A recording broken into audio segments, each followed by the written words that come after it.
落去阵阵大雨，嘛，互林域邻近服务处透过爱心餐厅以及执行长朱正轩的国外好友林议员所捐赠便当行动，更使人感动。根据了解，对顶礼拜开始，小停第一线防疫医护人员到达，已经捐卖500个便当甲饮料。这款爱心社会接力的正面力量，嘛，互病院一直说多谢。对他本人没有到现场，因为他现在在英国留学，然后看到说，其实台湾的医护为我们防疫的工作上尽了非常大的心力，所以他也想说，看到现在社会上各界都有在捐这个爱心便当支持医护，然后他想说要把这个正能量要延续下去，因为其实都是让医护第一线的同仁可以知道说，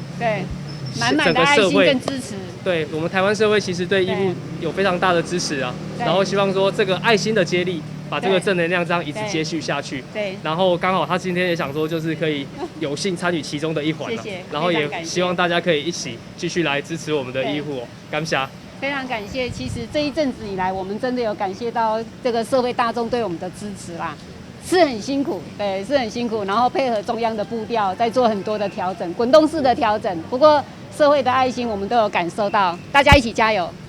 不管是素食，还是炒的，每一个便当拢是满满爱心。尤其餐厅家己生意受疫情的冲击，拢是大小月有缘付出一份心力。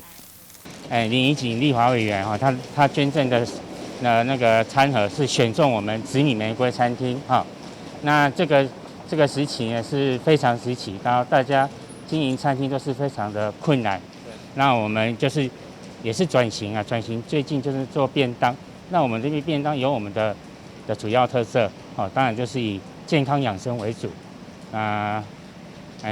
也很感谢大家的支持。为受乎台湾的防疫影响，加一码鼓励减一寡政治斗争，大家团结防疫，相信会早一天摆脱疫情威胁。但新闻顾问及何乔邦采访报道。